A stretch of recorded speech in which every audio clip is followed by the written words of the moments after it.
Right. So once again, guys, a very good evening. Today, guys, is our last free class. Remember, in December, we started classes for a new batch, but we couldn't do 4 classes in December because there was the Christmas holiday. Then there was another one falling on the 31st, which most of y'all were a little off. So because of that reason, we did 2 classes in December and we moved the next 2 classes to Jan. So we did 1 class last week, and today is our last free class. And given that, Lamai, from next week onwards, this program will be a paid one. If any of you all are interested, you can pay the relevant fee of 2,800 and you can register. Either you can pay it to iTutor, that is my own institute where I have given you my account details, or through Satya College, any of the one that you are joining, you're completely free to join. There is no difference in the class. It's just that you will be paying 2 separate bank accounts and you will be in 2 separate WhatsApp groups. You will get the same link, you will get the same tute, you'll get the same recordings, you'll get everything. It's just that the WhatsApp group will be a little different. So what I'm going to do, guys, is I told you all last week also, I won't have you all falling behind all the time. I'll send you all the bank details as well. I send it in the morning also if you're in the iTutor group. If you're on the Satya College group, I'll send it to you all in that. Okay. So what I will do, guys, is not from now my batch one. Their classes right. So it's thundering a little hard. I'm sorry if it gets a little, if the connection goes bad, as long as I can do the class, I will do it. Okay. So the batch one's class happens on Mondays. So in the Monday batch, we are somewhere, we just started unit number 2. I have done around 3, 4 classes for them with unit number 2. Now, unit number 2 is not connected to unit number 1. So even without knowing anything from unit number 1, you can still understand unit number 2. So therefore, what I will do is for you all, not tomorrow. Tomorrow, I think you all are not ready yet since most of you all have not yet paid and registered, don't have the tute. Did any of you all get the unit 2 tutes? The ones who paid, I sent certain tutes last weekend. Any of you all got that? I sent a list of names also of students whom I sent it to. Yes, you'll get your unit 2 tute. Right. Perfect. Right. Some of you all have already got it. So other tutes also, I will send it within the week once you have paid and registered. For unit number 2, Lamai, not tomorrow, from next Monday onwards. Not tomorrow, from next Monday onwards, you will be joining the first batch as well. So on Sunday night, you will learn unit number 1 with me at this time. That is with your batch. Along with that, on Monday night from 7 to 9 o'clock, 7:30 to 9:30, you will be learning unit number 2. That is how your classes will go. And once unit number 1 is over, once I finish unit number 1, you will continue classes with the other batch, with batch number 1. So your permanent class time is Monday. So not this Monday, from next Monday we will start. And you will continue unit 2, 3, 4, 5, all the way until unit number 12. Theory classes will happen on Monday nights. That's how it would go. That's the way I have listed it. So don't worry about catching up or anything, guys. Now for unit number 2, you all have missed a few sessions. No? So I will have a cover-up session for you all on that as well. And also all my classes are recorded and given on the website. So don't worry at all about missing or anything. You will see how beneficial this is. You will not realize it now because now you all are still at the very start. No? Let's say 2, 3 months later, when a term exam is nearing, you will see how beneficial it is when all the recordings are there. So when you all are studying even for a term exam, if you have missed a part, if you don't understand a part, you can always go back and watch a recording and get it covered. So that benefit is there. I will sort the accounts for you all also for those who have paid. Little by little, we will make a new account for you all and we will give you all access to the recordings. Okay. So that is about the thing. Any questions, Lamai, on your end? Anything that y'all are little not sure of, confused, anything that y'all want help with? Fine. Okay. So today we have a big part to finish. So we are going until around 10, not 10, no, we started at 7, no. We'll go until around 9:30. I'm looking at a 2.5 hour class. I'll give you all a small break in the middle as well. We'll try to finish a big portion today. Now we'll pick up a little speed. Okay. So let me share my screen. Yes, I'm hoping all of you all have the unit number 1 tute by now, okay? Whether you have paid or not, unit number 1 tutes I sent for free. So I'm hoping that all of you all have the unit number 1 tute, the file, the papers and everything for unit number 1. If you don't have, just let inform on the group. I will send it in the coming week. Okay. So guys, so far for unit number 1, we have done around, yes, you all hear the thunder and lightning in the back? Is it annoying? The sound? Or can you all hear me clearly? Is the sound behind annoying, or you all can hear me clearly? No, shape neither. Is it am I not loud enough for this thing? It's can you know, right? Okay. So if there are any financial issues, just drop me a text. I will speak to the institute and see what we can do. Okay, right. So guys, coming back to our topic itself, for unit number 1, we have gone through certain areas. We've spoke about what is economic behavior. We have spoke about, remember, the 2 branches of economics, microeconomics, macroeconomics. We spoke about those. We are done with that. Then we spoke about, remember the types of statements. We spoke about positive and normative economic statements. Done. Okay. All of that, I think we did at the first or second class. And after that, guys, last class, we went into a little bit in detail of something new. Remember, last class and the class before, we talked about what? Scarcity, alternative users, choice, and opportunity cost. If any of you all have missed it, recording is there on YouTube. Please go and watch it. This is like the fundamental part of econ. If you don't know what is scarcity, if you don't know what is opportunity cost, learning econ is almost difficult. You can't even handle anything. So please go back to the recording in case you missed. It's there on YouTube. Okay. I will share it again on the group also if any of you all have missed it. Then we spoke about this. We went through this note in detail. We talked about the difference between a shortage and scarcity. We talked about those.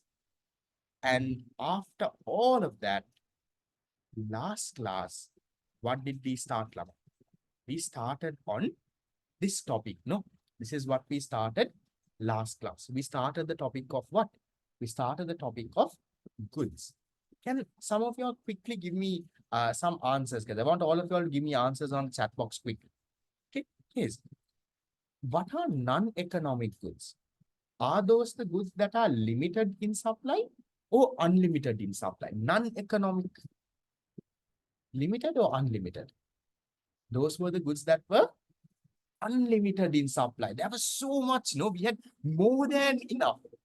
Was there an opportunity cost when using non-economic resources? Do we have an opportunity cost? When we are using it, do we have to sacrifice something else? No, no. Why? Remember examples like what? Sunlight, rainwater, there's so much. You don't have to sacrifice anything. And then what was the second type of good? Second type of good was, yes, there is no production cost also. Second type of good was economic goods. Economic goods, are they limited or unlimited? Economic? They are limited. In other words, you can say they are scarce in supply. Is there an opportunity cost and a cost of production, a resource cost involved when producing this? Yes. Nice. Nice to see all of you all remember all of that. Good.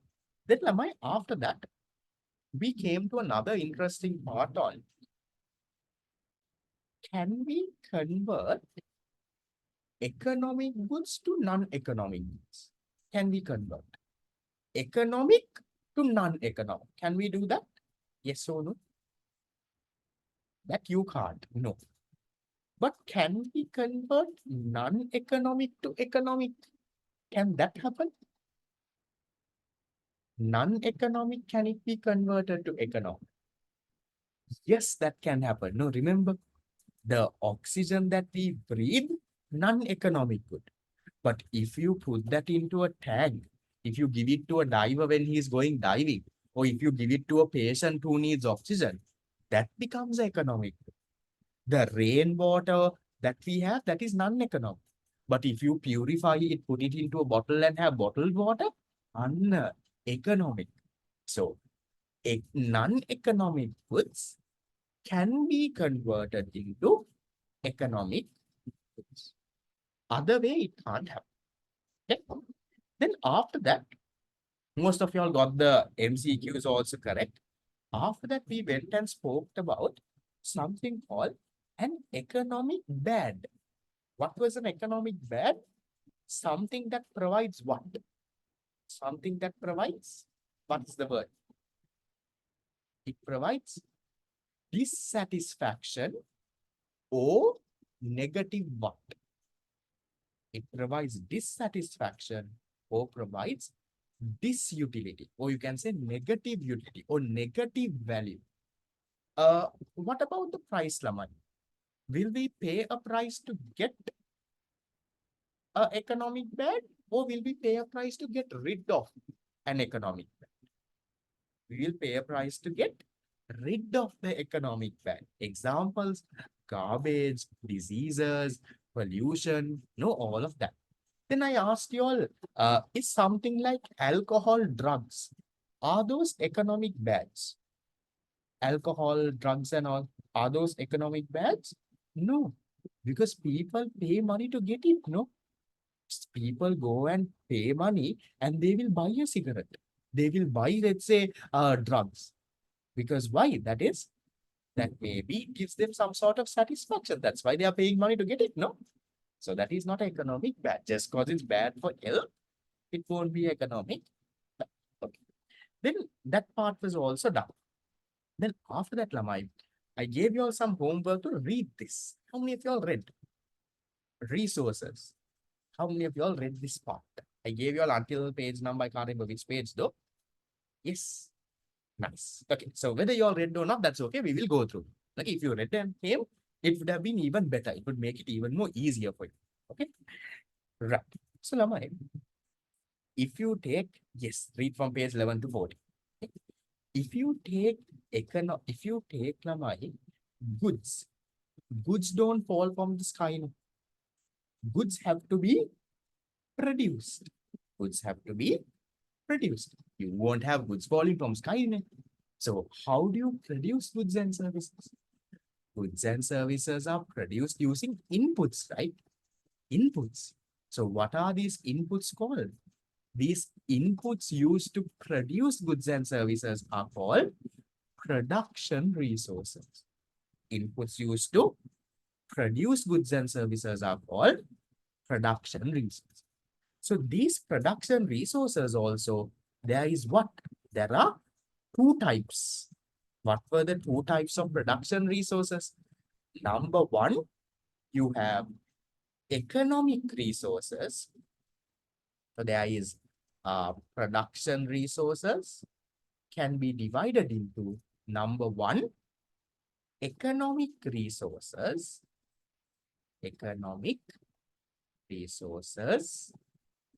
and number two, we can also call the second type non-economic resources. Economic and non-economic resources. So this is our part for today. This is what we are going to start today. Okay. So once again, what is a production resource? That is any input used to produce a good or service. There are two types: economic, non-economic resources. Any of you guys, did you all see the paper this time? I did send it to your group. Did you all see the paper? We'll try a few questions from this year's A-level paper if possible. I will see if I can share a question to you all. It was actually an easy paper. Paper one was a little tricky this year. The one that they did on Thursday and Friday. Paper one was a little tricky. Paper 2 was actually very easy. Paper 2 was one of the easiest paper 2s you would have seen in the recent years. So maybe next year paper 2 can be a little difficult. You all are not writing next year, you're writing year after. So we'll see about that. I sent the paper to my 2024 people. For y'all I didn't send because you all have not done anything much to do a paper. No? Okay. So then coming back, we'll have a look of the paper as well. Coming back into economic resources. Now, what are economic resources? Economic resources are the resources that are limited in supply compared to our unlimited ones. Just like economic goods. What were economic goods? Economic goods were goods that were limited in supply. Economic resources are resources that are limited in supply compared to our unlimited ones. So then these resources, when we use these resources, there will be some sort of opportunity cost. So what were the examples? We have examples like a plot of land, maybe fuel, maybe machinery, maybe factories, maybe equipment, maybe different types of raw materials. Those were all economic resources, resources that are limited. Can you all give me some economic resources that I am using to produce this class right now? Can you all, we'll talk about a little bit of practical stories. To do this class right now, what am I using? What are the resources? Yes, definitely. I'm using a laptop. I'm using internet. I have a Wi-Fi connection. Yes, electricity. Even that I'm using. That is also economic resource. I'm using electricity. So even forget about it. I'm not standing and doing this now. I'm sitting on a chair and doing this. I have a table, a chair. I'm using this pencil here and I have an iPad in front of me. Then I'm writing stuff. So all of these are what? All of these are my economic resources. Do we have unlimited laptops, unlimited chairs, or unlimited tables? No, limited. So resources that are used to produce goods and services. No. So what are economic resources? Resources that are limited. Time and all, in econ, we don't talk about it much. Okay. So then what are non-economic resources? What is non-economic? Non-economic resources, we say, resources that are unlimited in supply. You have enough and more of those. Resources that are unlimited in supply. They are gifted by nature. No opportunity cost, nothing. Example, air, rainwater, sunlight. Now, some of you all might be a little confused. Okay. If you looked very carefully, did you realize the examples I have given for non-economic goods? Check your previous page. And for non-economic resources, I have given the same example. Air, rainwater, sunlight. Now, goods and resources are two different things now. How come the examples are the same then? How come the example for non-economic goods also, last class I told air, sunlight, rainwater. Now, for non-economic resources, today I'm saying air, sunlight, rainwater. How is the example the same? What do you think? Okay, unlimited supply. Okay, but there is a better reason. Don't have opportunity cost. Okay. That some of you all are getting, and you all are getting close and close. Not goods that can be sold, gifted by nature. So shall I give you the reason now? Okay. Here see. I'll draw this on my this thing. You can have a small note on the side of your tip. Okay. Yes. If we take resources are converted into goods. Resources are converted into goods. How are resources converted into goods? Through what? Through something that we call a production process.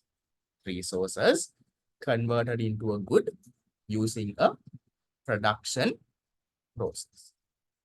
Now, if we take economic resources, so what are economic resources? Resources that are limited in supply. We'll just give some examples. Examples of economic resources. We have a plot of land. We might have labor. We might have machines, right? We might have different things. So through the production process, this gets converted to what? Let's say this gets converted to economic goods. Economic, right? The production process takes place, gets converted to economic goods. Economic goods like what? Let's say tables, laptops, let's say food, right? They get converted to economic goods. Economic resources go through the production process, get converted to economic goods. Then, if we look at non-economic resources, non-economic resources. What were the examples I gave you? I gave you examples like air, unlimited, no? Rainwater. Then I gave you sunlight. These were the examples I gave for non-economic resources. Can you tell me how is non-economic resource and non-economic good the same? Look at my note here and see what is not there. For resources to become goods, there has to be a production process, right? It has to go through a production process, only gets converted to goods. If you take things like air, rainwater, sunlight, is there a production process? Do we produce sunlight? Do we produce air? Do we produce rainwater? No, they are gifted by nature. Some of you all gave the right answer. These are gifted by nature, unlimited. We don't produce those. And we don't produce rainwater. Yes, we might produce bottled water. That's different. Don't get that confused. We don't produce rainwater. We don't produce sunlight. So why is the resource and the good the same? The resource and the good the same is because there is no production process. We don't produce it.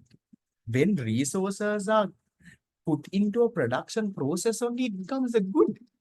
So non-economic resources, there is no production process element. So the resource and the good, that is why even when we say non-economic good, we give the same example. Air, rainwater, sunlight. Got it? That is the summary there. Once again, what are resources? Inputs used to produce goods and services. What are goods?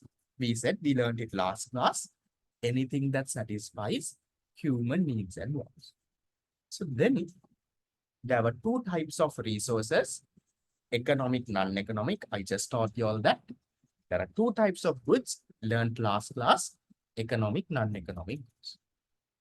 Now I just tried to connect the two together to you all. I tried to give some examples and tried to show you the relationship. So if we take economic resources, it goes into the production process, becomes an economic good. Let's say land, labor, machines, different stuff.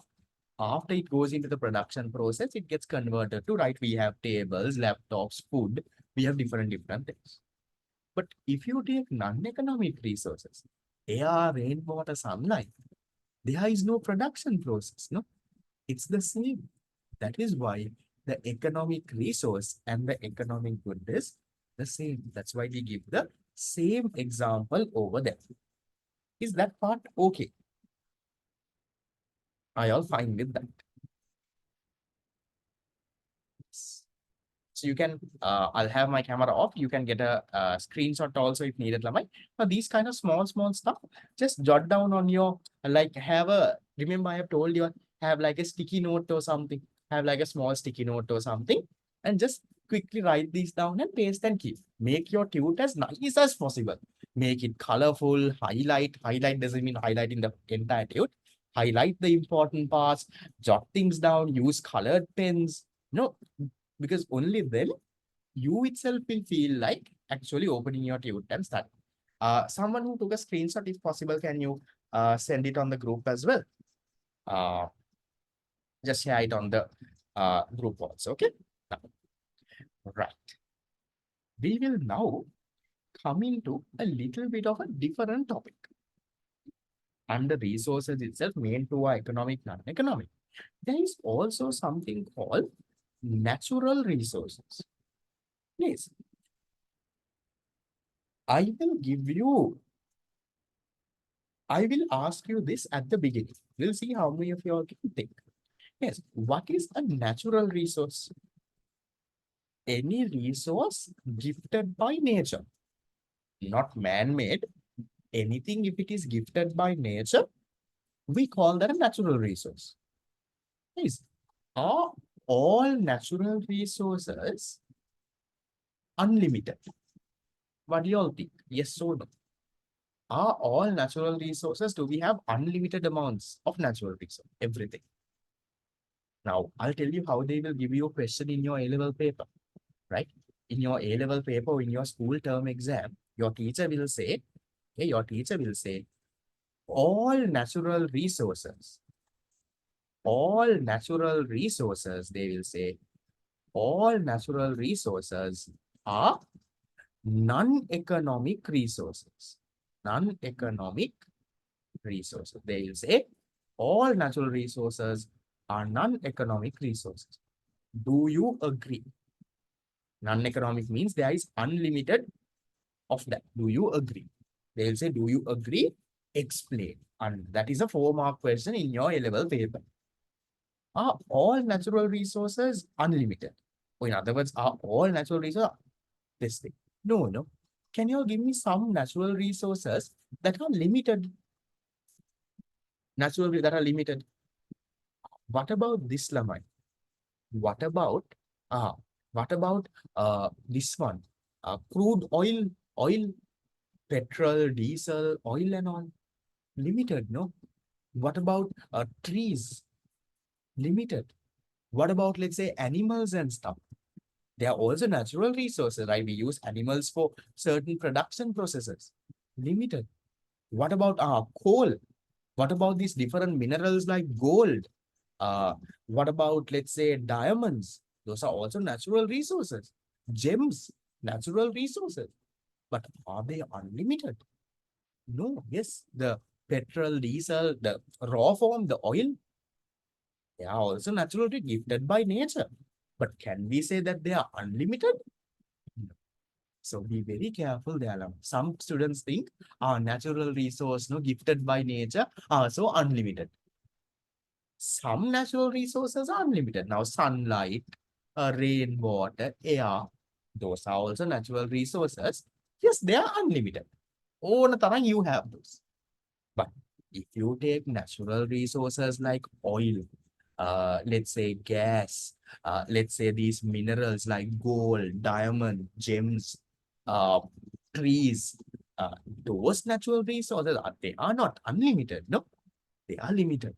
So if they give you a question like this, what should you say? You should say, do you agree? No, I do not agree. So you can say, there are certain natural resources that are limited in something. We will talk about those in later. But certain ones are unlimited. Everything is not unlimited. All the natural resources are not non-economic resources. Just have that small thing in mind. Okay. Then guys, if we take natural resources, we can divide it into two. There are renewable natural resources and non-renewable natural resources. So these are the ones. Remember, we had some questions in the quiz last week. How many of you all remember? There were certain questions in the quiz last week. Renewable, non-renewable. I told you I have not taught this to you all. I will teach you all next class. We'll learn this too. Okay, the ones who got the quiz, did you all get your reload? I have informed the admin to send it. Did you all get it? No? Can you drop me another text? I will send it to the admin again. I have just check again and see as well. Others, yes, did you all get the reload? If you won the quiz, if you were first, second, or third, you will get reload. You first you drop me a text. I forward that message to the admin. Admin sends a reload. Did you all get anyone who got at least even last one or the before one? Yes, no. Right. Some of you all have got. Some of you all have. Okay. In case you all have not got, guys, just drop me a text again on WhatsApp. Maybe after this class, drop me a text. I will again forward you that. Sometimes that admin would have missed the message. I will forward it to them. Okay. Right. Then guys, now we'll talk a little bit about what are renewable and non-renewable resources. Yes. What does the word renewable mean? What are renewable resources? What do you think this means?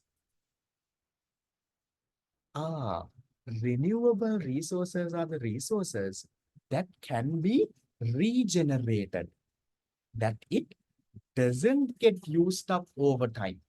You can continue to regenerate. Things like what? You see, forestry and fisheries, I have given as an example. Now, see, Lamai, how many people eat fish for a day? How many people eat fish? But do we ever run out of fish? Fish is a natural resource. Every day, you all also might be eating fish to some of you. How many people eat? Just take Sri Lanka. How many people might be eating fish for a day? But do we ever run out of fish? No, no. Even 100 years ago, your grandparents also, your great grandparents also would have ate fish. Even still, have you seen in the news they are saying, and the fish is running out, I save the fish. Enough fish are there. Why? Because these are what we call renewable resources. You have more than enough. You will never see headlines in the news going, no malu ne malu kannepa. They don't say anything like that. There is enough and more fish. So what is the reason? What is the economics behind that? Because these resources are called renewable natural resources. They regenerate over and over. So see, resources that do not, right, which do not get used up. Can you add the word get here? Do not get used up with consumption. Resources that do not get used up with consumption. They don't get used up. No matter how much you consume, it's always there. That's why we call it a renewable resource. These resources are generated again and again. Example, even think of trees, Lamai. Even if you look at trees, now just look at around your house, your furniture, your table. No, non-economic and renewable, not the same place. Different. Non-economic means you have unlimited amounts there. Renewable means can be regenerated again and again. Don't put both together. Okay. So now just look at around your house, your table, maybe your dining table at your home, maybe your bed, your almirah, your book rack. Most of this is made out of wood. Where does wood come from? By cutting down a tree. So just think, for how many years have people been using wood? For hundreds and hundreds of years, people were using wood for different stuff. But does that mean that trees are running out? No. So even if you take a forest, if you cut down the forest completely today, in another 5 years, if you go there, again trees have grown. So it gets regenerated. That's why we put it over here. Okay. Then guys, what are non-renewable resources then? Here, resources which get used up by consumption. Here, resources which are used up with consumption, they are called non-renewable. They are not generated again and again. Example, diamond, gas, gold, coal. Now, if I want to give you a good example in the world, okay, earlier, how did vehicles and all run? Okay, think of trains. The very first trains that were introduced in the world, they ran with what? Very first trains, they ran with coal, no? Coal-powered engines. So very first trains ran with coal. Then the world realized, Anna, coal is running out. What did they switch to? After coal, now what do most of Sri Lankan trains run with? Sri Lankan trains, yes, electricity is also there before that. After coal, yes, coal and steam, I think both are the same. After coal, fuel, no? Now, if you look at our trains in Sri Lanka, most are diesel powered engines. So they move from coal to fuel, mainly diesel. Now they realize, diesel and petrol and those are also running out. Then what did they switch to? Now the latest trains in Sri Lanka, it's still not there. So in the other countries, what did they move to? They moved to now electric trains. They moved it to electric trains. This is electric trains. Yes, non-economic goods, resources, you can consider same. For the new batch, today is the first class. No, today is not the first class. This is our fourth class. We've done 3 classes. Recordings are there on YouTube. Okay. Now, it's a new topic though. Even if you have not learned the previous topic, you will still understand it. So don't worry. Okay. So after electric now, if you also would have seen Lamai, okay. If you also would have seen resources, we don't take natural resources separate topic. It's renewable, non-renewable, not economic, non-economic resources. This natural resource part is like a separate one. Don't take it as a third type. So can you see what is happening, guys? These are non-renewable resources. They get used up. That is why 100 years ago, we would have had coal-powered engines. Then they moved to fuel. Now, when fuel is running out, they're moving to electric. And now after electric, now what is the latest one? Now, there are some motor vehicles now running with what? Still not in Sri Lanka. Okay, batteries, but what powered batteries? There are even Lamai, now there are, if you realize, there are hydro. If you would have seen water. Yes, AI is also there in vehicles. Now there are vehicles run by water Lamai. Think, still not in Sri Lanka. There are these things. Let me see if I can find one on this thing to show you. Okay. So hydro powered. Okay. Now, so Toyota and stuff, they have come up with some new vehicles. Maybe in 20 years, when we get old little, maybe our children will have this. Okay. So not electric cars, now they're hydropowered. Instead of putting fuel, Lama, you're putting water. Think you don't pump fuel, you're pumping water. Those are hydropowered. Okay, so these, I'll just show you some vehicles. Yes, these are some new ones. This is a hydro fuel. Imagine using hydropower, it's going. So this is the future, no? We started with coal powered, moved to this thing fuel, then they moved to electric. Now only electric is coming to Sri Lanka little by little. Now they have even passed electric and gone to the next level. They have even gone to now hydro-powered vehicles powered by water. So, and it was actually very cheap. It was actually very cheap to get this done. I can't remember how many this thing.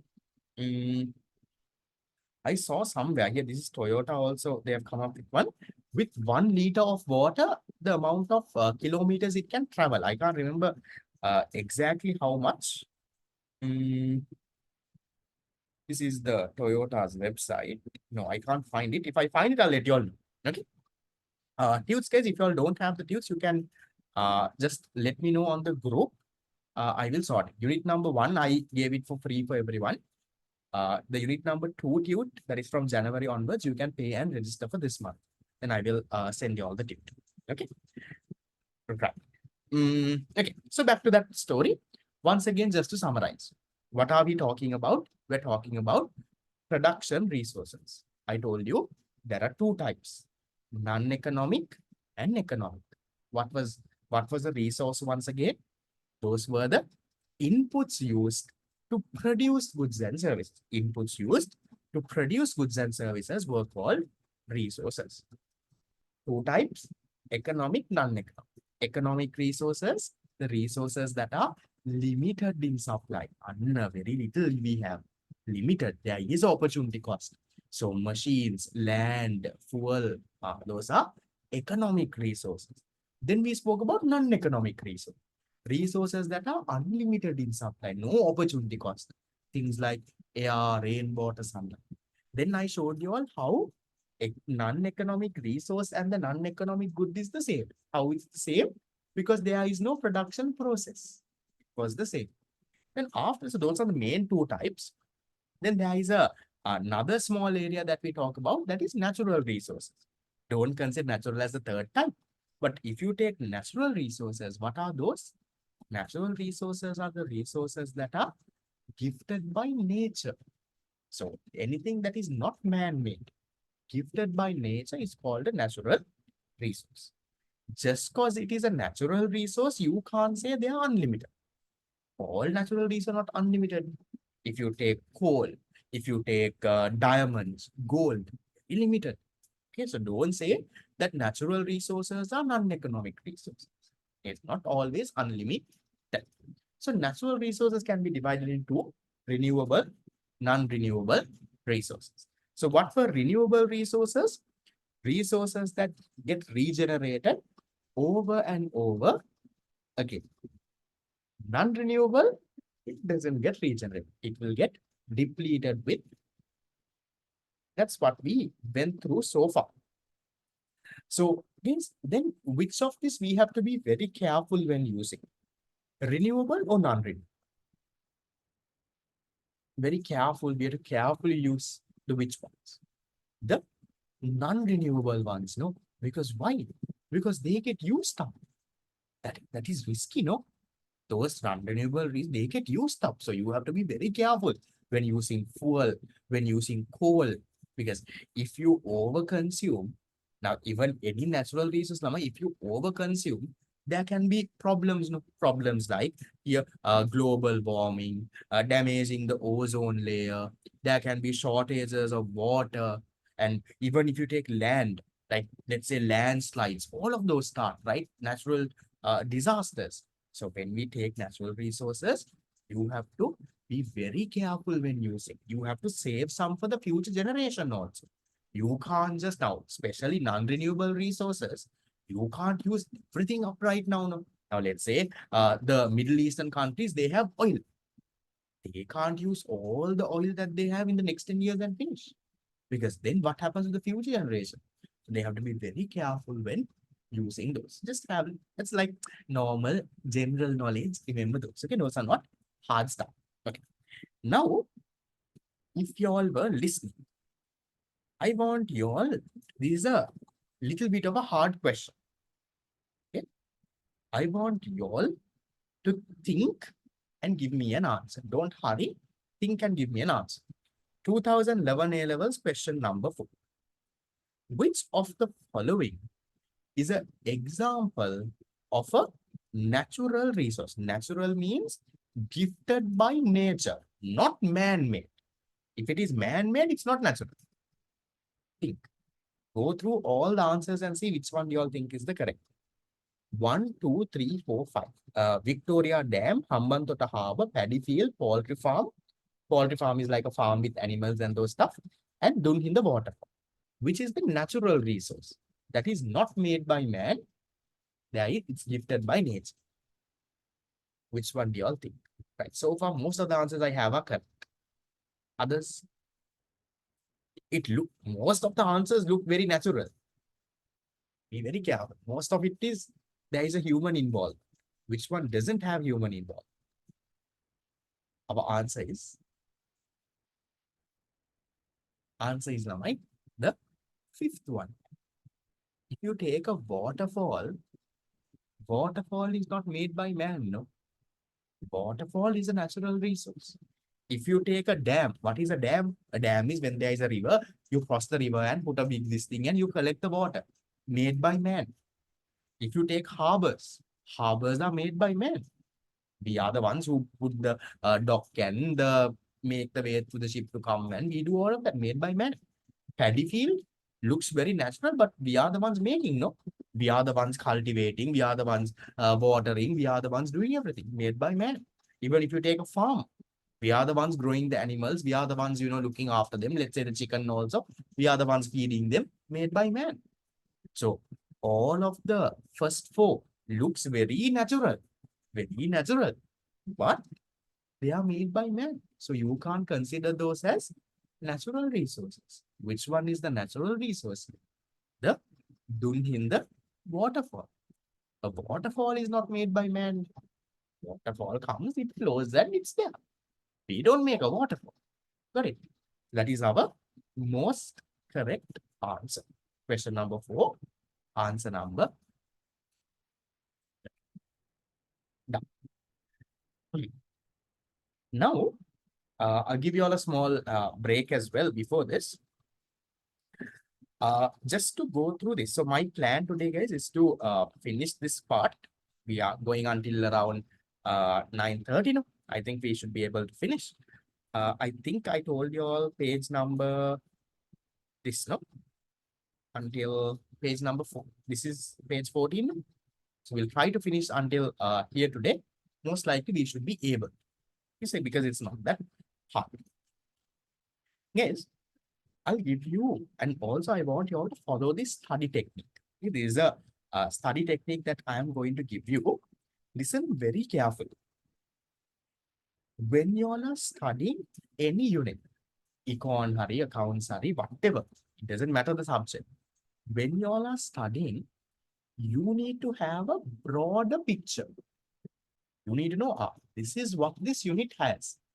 Otherwise, studying is difficult.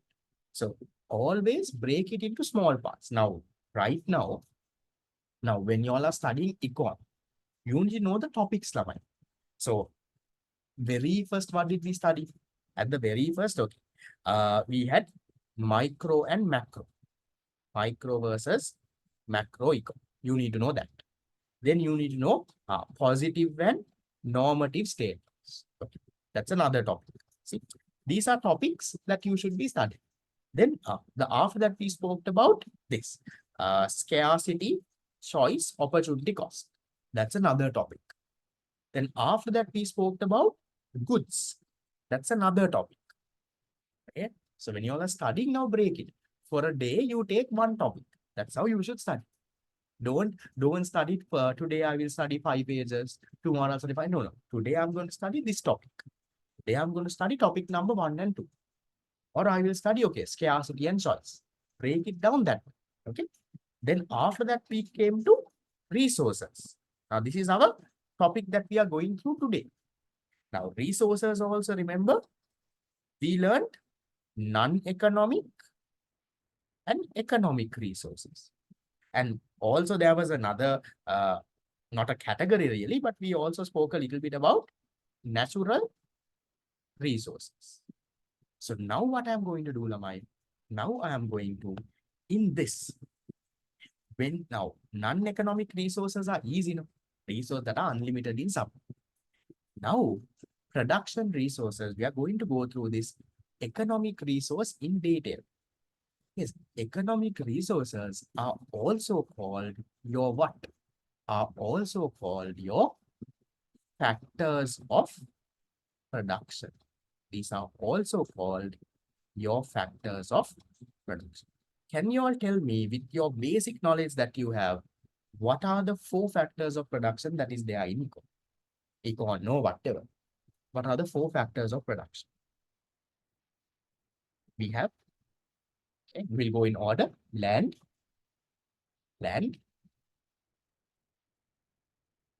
labor, capital, and what is the next?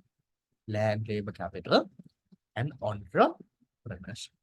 So these are our 4 factors of production. In other words, they are the 4 types of economic resources. Production resources are divided into 2, non-economic, economic. Yes, I know in BS you all talk about knowledge, time, information. Here we'll not put those. We will leave it at land, labor, capital, entrepreneurship. So then what are we going to do now? For the next part of this, for the next rest of the day, we are going to go through these four in detail. We're going to go through land in detail, labor in detail, capital in detail, and entrepreneurship in detail. Yes. Before we get into detail, I'll go through this small part and I'll give you all a small 5-minute break to walk around and come. Okay. See, guys, we say the resources of land, labor, capital, and entrepreneurship used in the production process are called economic resources. Or in other words, we can also call this factors of production. These four factors of production, Ramai, also can be mainly divided in two categories. What are the two categories? We have property resources. What are property resources? We consider land and capital to be property resources. Land and capital are property resources. And then we consider labor and entrepreneurship to be human resources. So if you take economic resources also, mainly, if you take economic resources, mainly two types. What are the two types? You have property resources, you have human resources. Property resources, labor, sorry, property resources, land and capital. Human resources, labor and entrepreneur. Just have that in mind. So labor, entrepreneur, human element, they are human resources. If you take capital and land, they are property resources. You put them over there. Fine. Is that okay? Basics before we get into detail. Shape. Okay. So we take quick 5-minute break to have some water run around. Then we'll go into detail into land. So now it's 8:01. I'll give you a little bit another break at around 8:45 also. We'll take a break until 8:05. So we have 4 minutes to walk around, get some water if you want to. Take a break until 8:05. Don't leave. Just, mute yourself and just walk around and come. Get some water and come.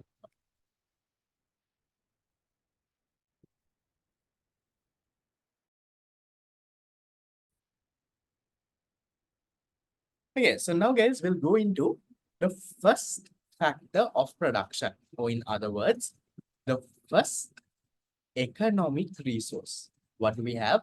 We have land. Now, I know some of you all, most of you all have the basic idea. You all know what is land, labor, capital, entrepreneurship. But we are going to go through a little bit more in detail. So you all will be making notes on the side as well. Okay. So what is land? We say all natural resources, in other words, gifted by nature, but which are scarce.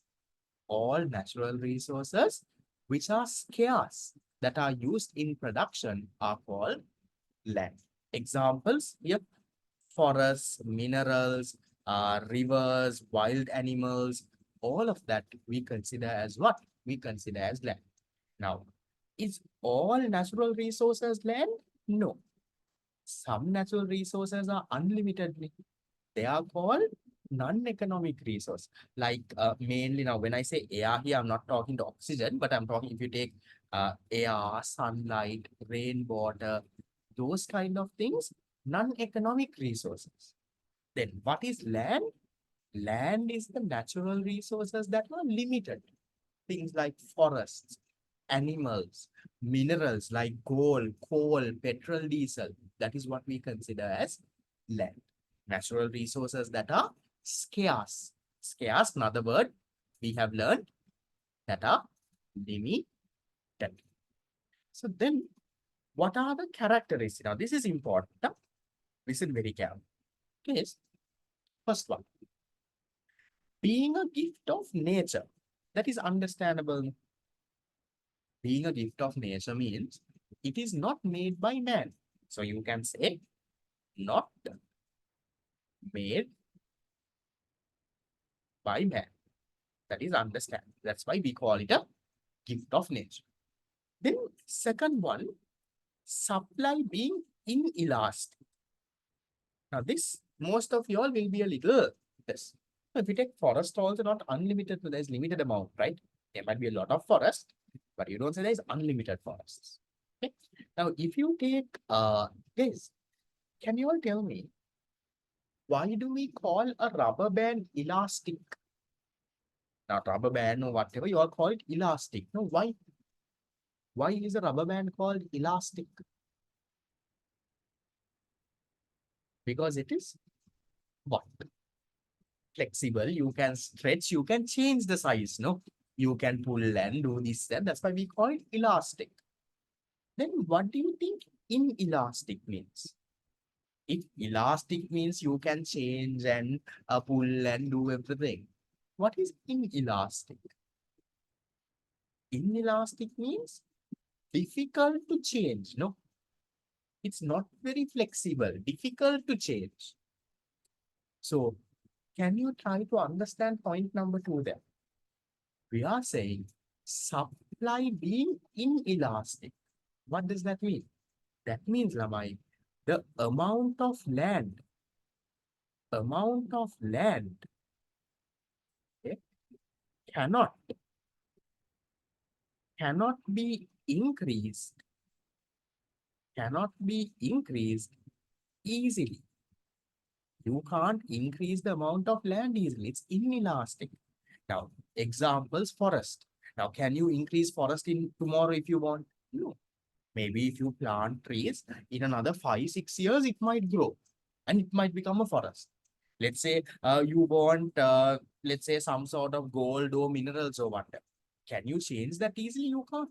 That's why we say supply being inelastic, meaning the amount of land cannot be increased easily.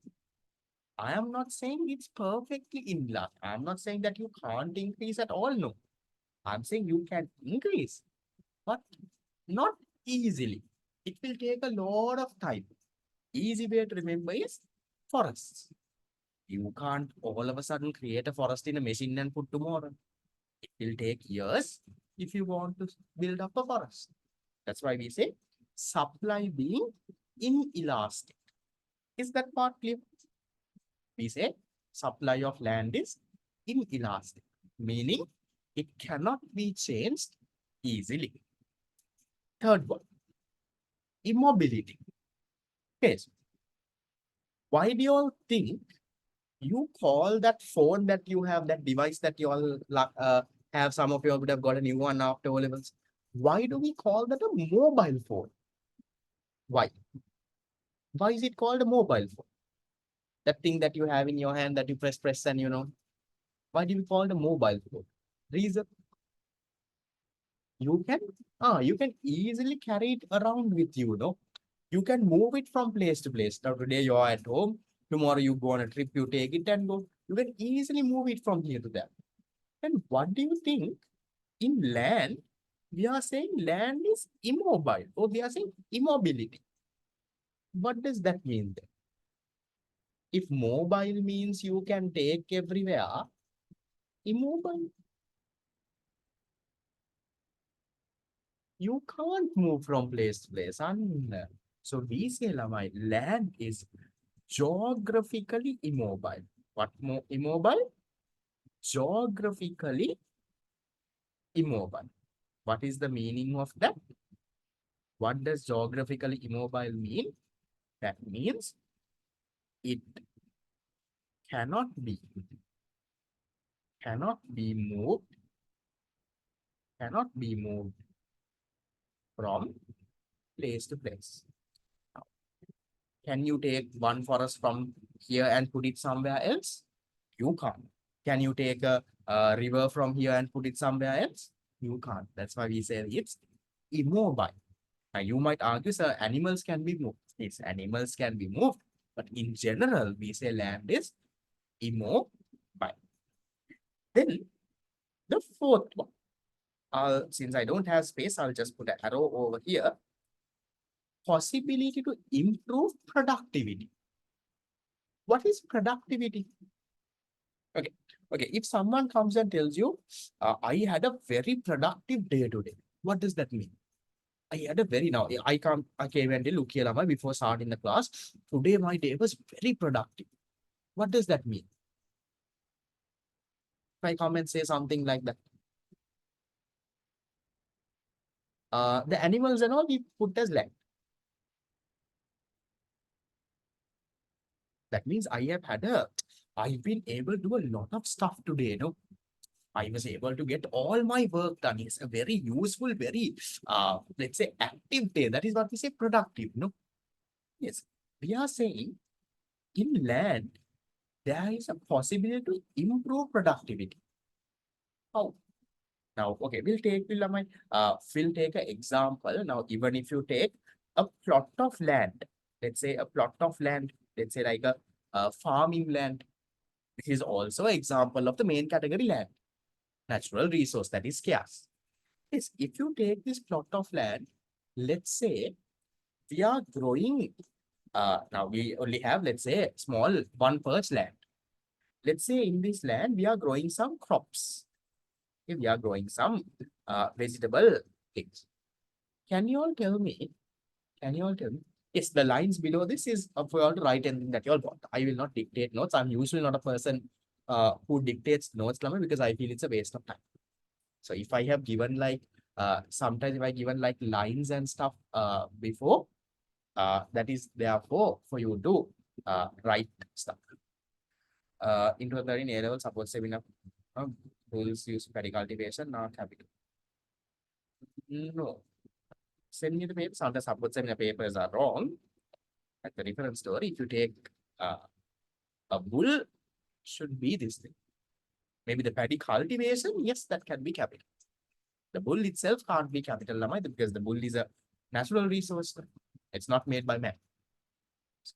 The body. We'll see. I'm not very sure what the question is. You can just send me a question on WhatsApp. I'll check. Okay. Even though he bought the bull, it still has to be land. It can't be this. Just send me this thing.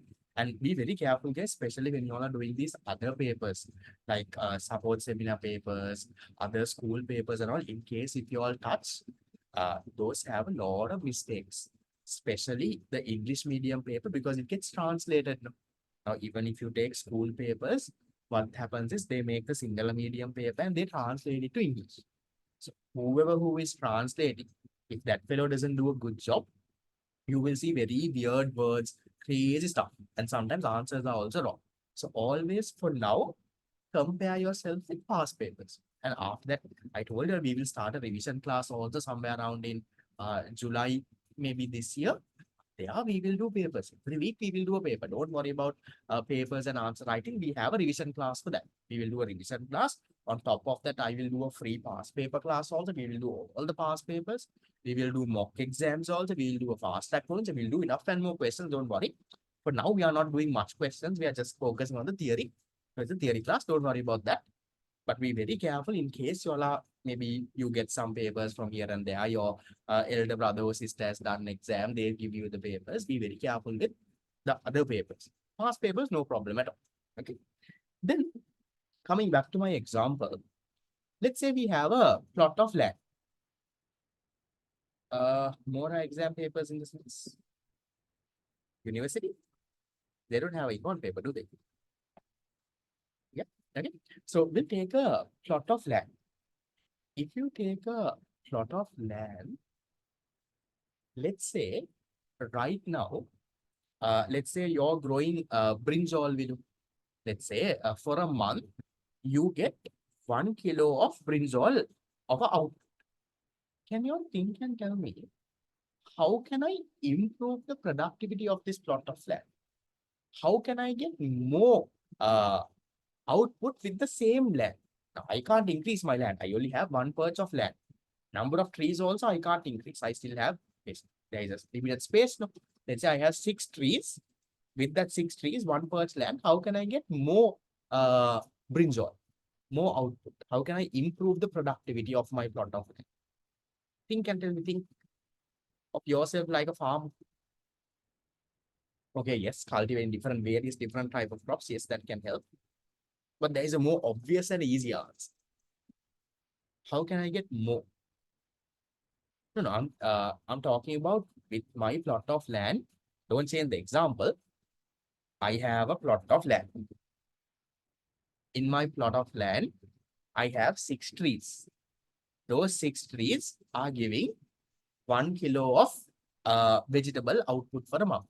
I want to get more vegetables. What can I do? Ah, how can I improve the productivity? Good, I've got a correct answer. So I can't plant more plants because I only have this one plot of land. So in my plot of land, now the plot of land is full. If I put more plants, then there is no space for the plants. How can I improve productivity? I can improve productivity simple way, Lamai, by doing what? I can add what? Adding? Adding what? Because they are on the chat box. Adding fertilizer. I can add fertilizer. It might give a better output. I can add some pesticides. So maybe actually I'm producing more, but pests are coming and destroying. That's why I'm getting only 1 kilo. I can add some pesticides. Okay. So maybe things like that. So those things are doing what? Those things are improving the productivity of my land. My same plot of land, same 6 trees, but with my same 6 trees, how am I getting a higher output? How am I getting a more productive output? By doing what? By adding maybe fertilizer, maybe by using some pesticides. By doing things like that, I'm improving the productivity of my plot of land. That's why we are saying in point number 4, possibility to improve productivity. What is productivity, Lamai? Productivity is, we will talk about productivity. There's another part of that. At the end, I think page number 14 at the bottom, see, there is productivity. I'll come to that. This is the output per unit of input. Productivity means what? Output per unit of input. So how can you increase the output per unit of input? Let's say something like land. You can add fertilizer, maybe have pesticides, and those will help with that. Don't worry too much about that point. We'll talk about productivity later as well. Then coming into my 5th point, non-uniformity. Why do you call whatever that you wear for school, why is it called a school uniform? Why is it called a school uniform? Whatever that you all wear and go for school. Why is it called school uniform? Because it is the same, no? Everyone is wearing the common thing. All of you all wear the same exact thing. That's why it's called a uniform. Then what does point number 5 here mean? Non-uniformity. What is non-uniformity? Not the same. So if you take land, it's not the same. Now, you take a river. A river in Sri Lanka is different from a river in India. Let's say some trees in Sri Lanka might be different from the trees in, let's say, trees in the north might be different from the trees in the central province. It's non-uniform. So based on the location, based on climate, based on different reasons, your land is non-uniform. Meaning, right? What is the meaning of that? This is that land is not the same. Now, if you take Lamai something like machinery, those can be uniform. No? If you take a laptop, let's say we'll take one brand of laptop, let's say HP, some sort of a laptop. Now that laptop is the same as another laptop, uniform. That is capital. But if you take land, one tree and another tree might not be the same. No, maybe how the branches have gone can be different. One river from another river, size of that river, shape of that river, how it flows may be different. So it's non-uniform. That's why we say land is, it's not the same. It's different from one another. And then finally we say payment for land being rent. What is that? That is, if I own land and if I give it as a factor of production. Let's say, Lamai, I have a cow. Okay, I have a cow. And I have a pet cow. I gave my cow to the Ambevela farm. My cow, I gave it to the Ambevela farm so that Ambevela farm can use my cow and get milk from the well. So every month for using my cow, Ambevela farm will give me some money. I won't just give my cow to Ambevela farm. Ambevela farm will say, okay, Arsan, every month for using your cow to make milk, we will give you 10,000 rupees. So what is that 10,000 rupees called? That is called rent. So don't mistake this, Lamai. Now, in our normal language, what is rent? In our normal language, if you give a house to someone, you get rent. That is not rent in economics. Now, houses are capital. If you give a building and get some money, in our language, we call it rent. So that is again capital. Yes, yes. If it's our own land, we don't get. So that's why we say payment for land being rent means if you give your land to, if you give it into the production process. So if I will make a note here, if land is given as a factor of production. So let's say you have some land, you gave it as a factor of production. You gave your cow to Ambevela farm. You gave, let's say you had some teak trees, you had some trees. You gave it to a furniture manufacturing company, use it and make something. So if you give your land being natural resources, if you give it as a factor of production, if land is given as a factor of production, okay, the return that you get, they will give you some money. No? If you give your teak tree to a furniture firm, they will say, okay, right, Harshad, I will give you 200,000 rupees and I will buy this teak tree from you. That 200,000 is called rent. If I give my cow to Ambevela farm, every month, let's say they will give me 10,000 rent. So that is what you call rent. So if land is given as a factor of production, the return received. So the second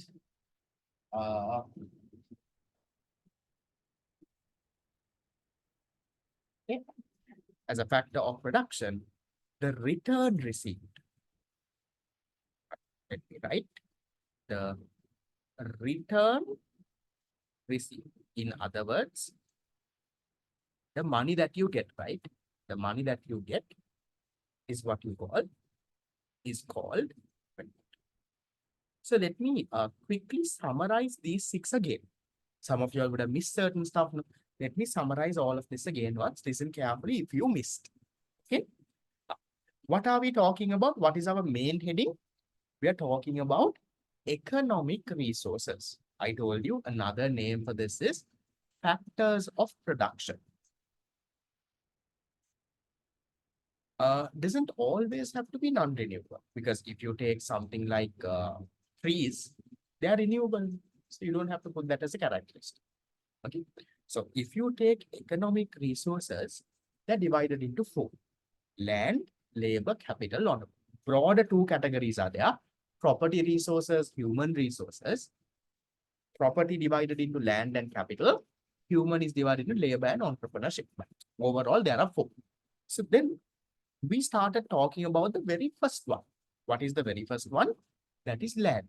What did we say? Land.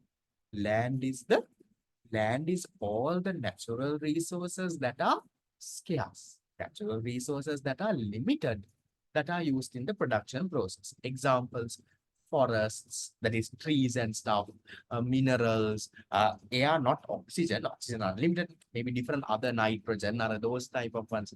Those are all considered as land. Then what were the characteristics? First one was very easy: gifted by nature. That means we don't make it, it is given by nature to us. That's the first characteristic. Second, supply being inelastic. What is inelastic? Think of the rubber band. Okay. Rubber band is elastic, you can change. No, that's why we call it elastic. Then what is inelastic? Can't change. So we say the amount of land cannot be changed easily. If you want to have a forest, Lama, you can't have a forest in a day or two. It will take years and years to build a forest. No, that's why we say supply is inelastic. Then third one, immobility. Meaning, what is mobile? Remember your phone. Phone, you can take around here and there. That's why we call it a mobile phone. Then why do we say land is immobile?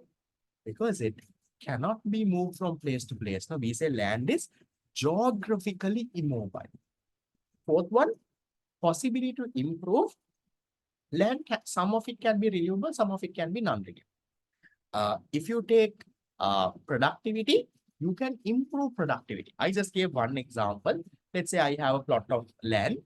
I have 6 trees. How can you improve the productivity? How can you get more output? Maybe add fertilizer, put some pesticides. You can do. Fifth characteristic, non-uniformity, meaning it's not the same. One land is not the same as another land. One tree is not the same as another tree. One river is not the same as another river.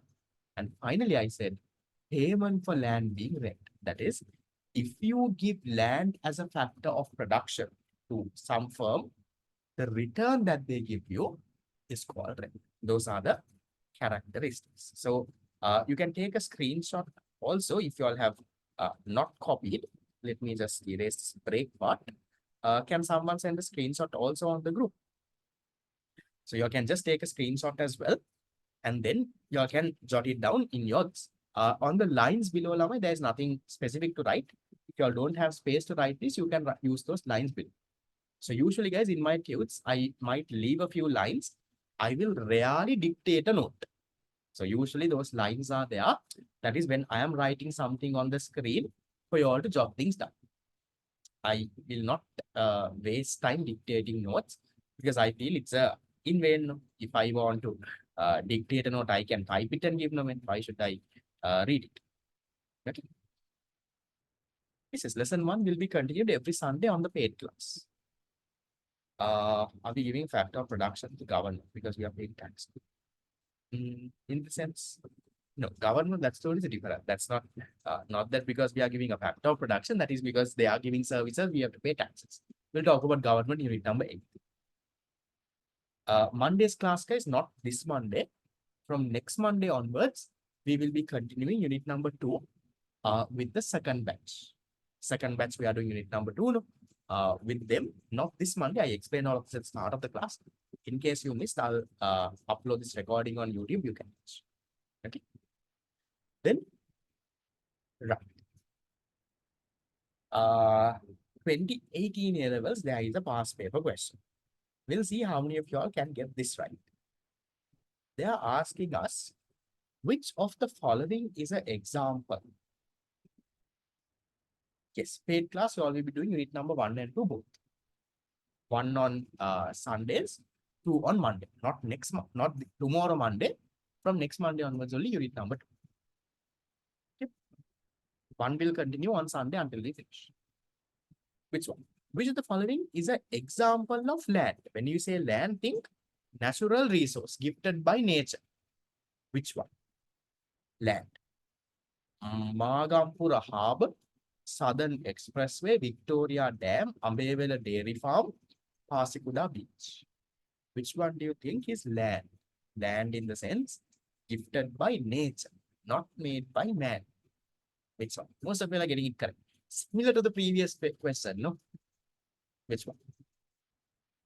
1, 2, 3, 4, 5. Answer number.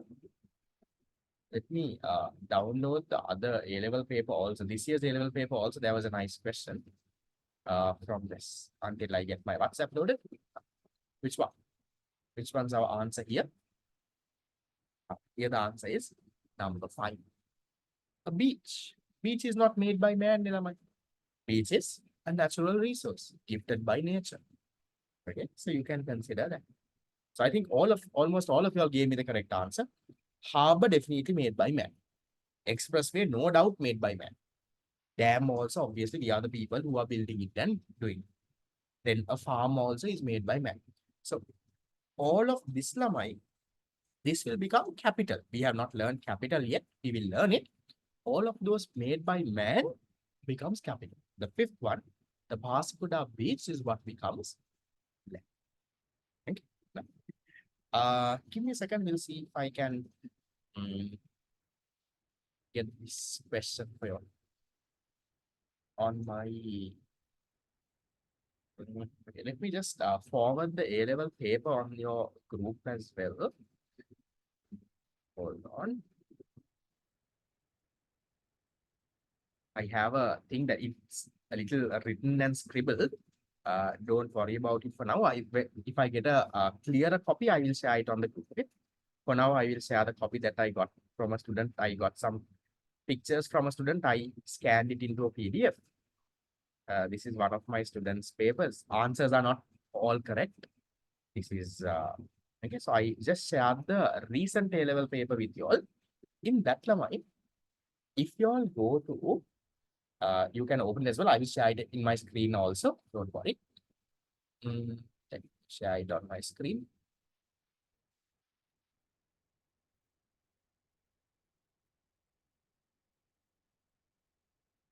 This is the okay, but this answer is a little visible also though, but can't help. That's okay. Okay. So beach can be used as a factor of production. For example, maybe for tourism, it's a resource, right? Okay. So this is the paper, guys. I'll just show you a question that came from this area. So here, see, a very easy question. This is the actual A-level paper that students did 2-3 days ago on Thursday. Thursday at 1 o'clock, they did this paper. Yeah. Economic resources can be simply classified in two main categories. Which one? Is this answer correct or wrong? Whatever my student has marked. Capital and natural resources, land and capital, natural resources and human resources, property resources and human resources, labor and entrepreneurship. Has this person put the correct answer? So, what do you all think? Economic resources broadly categorized into what? We just went through that in the tutors. Mainly, there are 4: land, labor, capital, entrepreneurship. But before coming land, labor, capital, entrepreneurship, I told you there are 2 types. What are the 2 types? Quickly tell me, is this correct or wrong? Or at least give me your correct answer.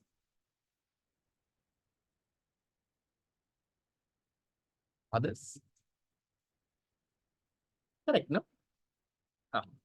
So answer was number 4: property resources and human resources. Can you quickly tell me if they ask you what are the 2 types of property resources? What is that? What are the 2 types of property resources? Land and capital. What are the 2 types of human resources? 2 types of human resources. You have labor and entrepreneurship. Nice. So that is your answer. Good, no? So I just this was the first student to send me the paper after a lot of people send me the paper. This was the first person to send me the paper. So I used this as my one. I also did the paper on my end. Here I'll show you the paper. Now I think I have it on my iPad also. I just remembered I have it on my iPad. So I did the paper on my end also. Share my screen.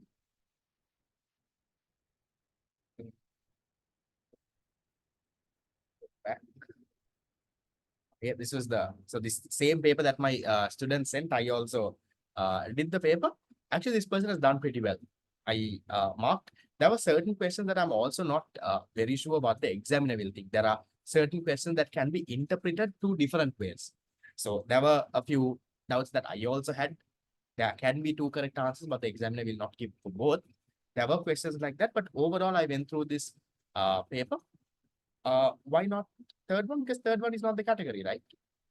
If you look at it's clearly property resources, that is land and capital, and human resources, labor and entrepreneur. If you take natural resource, that is only land. Then where does capital go? If you take third. So I went through this paper. There were a few tricky MCQs. I'm not saying that they were not, but overall it was a okay paper. If you know how to, if you know your econ, you can get this done. Yes, there were 1 or 2 tricky MCQs. That is always there. That you can't avoid, Lamai. There were some students who were passing around. There was one MCQ on like a Paris club or something.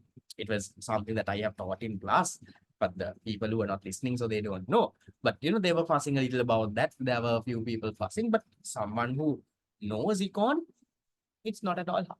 1 or 2 questions, yes, is hard. But there are 50 questions. So this student also was a normal average student of mine. Since this was the first paper that I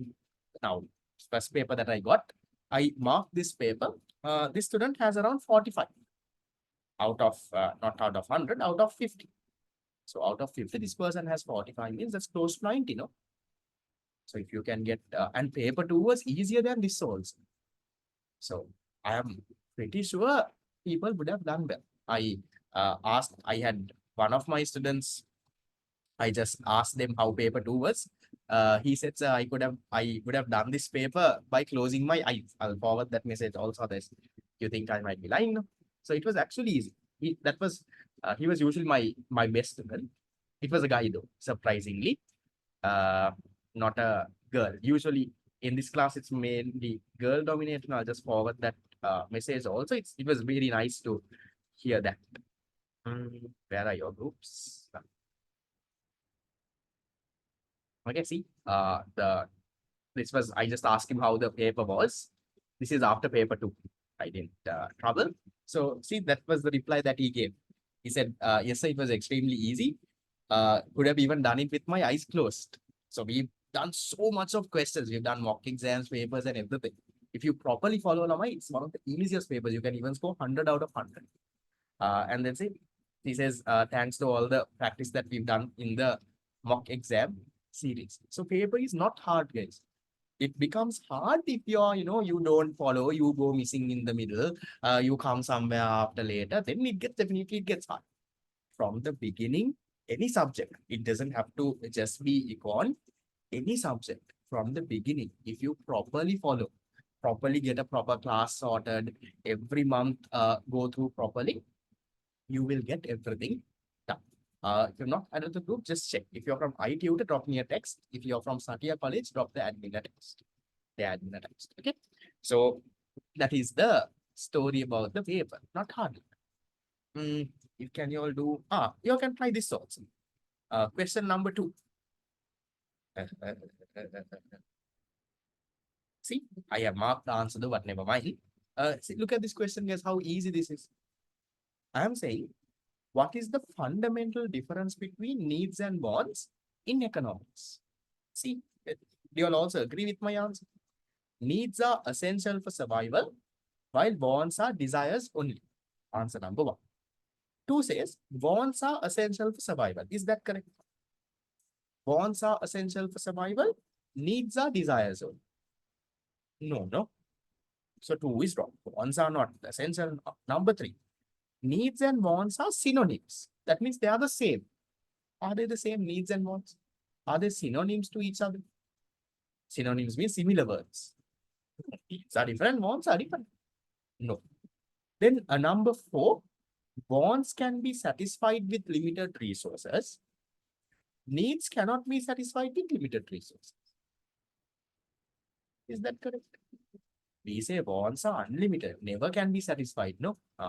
No. Number 5, needs change over time, while wants do not change over time. What do you all think? Do needs change over time? All right. A small kid, though, something, it has to be the other way around. Wants change over time, needs only is this thing. Now, see? So can you see these are the MCQs that you all get now?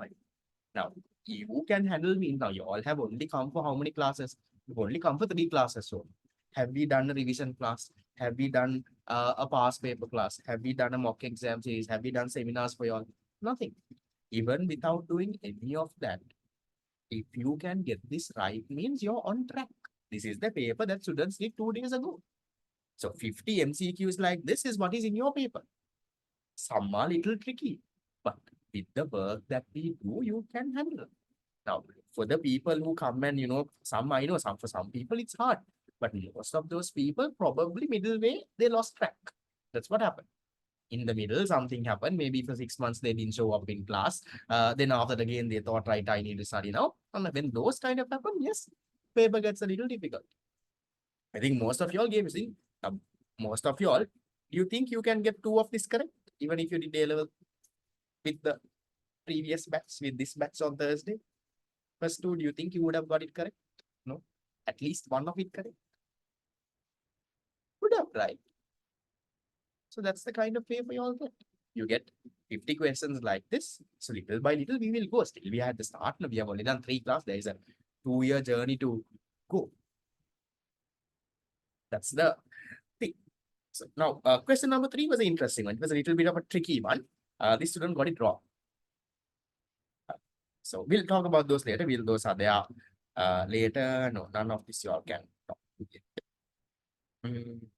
Cut. Thank you. So we'll go back to our tune. Feels good that you all can get this done. Right.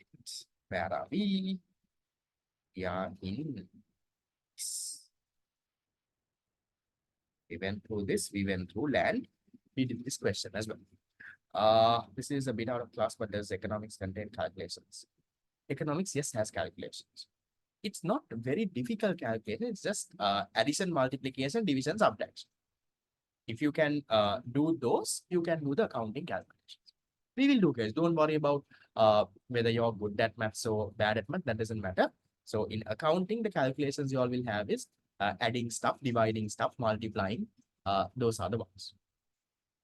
As mentioned, that opportunity cost is positive only with economic goods. Yeah, economic goods resource, yes, you can say positive with that. No problem. Okay. Right. Now we'll go to the second one. So we'll quickly go through. Will I be sharing a group PDF of the tute, guys? I haven't shared all the printed tutes I have sent. Didn't get? For December, classes were completely free. I didn't charge anything. I printed the tutes and the file and I couriered it to you. I'm usually not someone who believes in PDFs because it's very hard. No, you can't study with a PDF. No.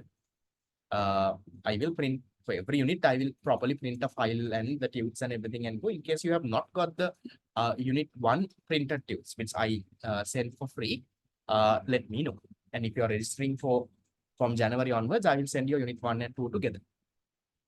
I will drop a text on the group. If anyone still doesn't have the unit 1 tute, let me know. But I think most of you all have. Okay. Now, Lamai will get to the second one. So we need to do labor and this also. We can go a little bit faster. What is labor? We are going into our second factor of production. Please, Lamai, labor is the physical and mental effort that is used to produce goods and services. Labor is what? The physical and mental effort used to produce goods and services. Right, I'll sort your tools within the week, okay? Yes, labor is not the person. Now, for example, I am not labor. My physical and mental effort to do this class is what you call labor. Now, right now, when I'm doing this class, yeah, I'm talking, I'm moving my hands. That is mental effort. That's physical effort. Then I'm thinking what to say next. I'm going through the question. That's my mental effort. That is what you call labor. Then we say, Lamai, one is characteristic number 1 being a life factor. That is easy enough. We say labor is a living thing, no, Lamai.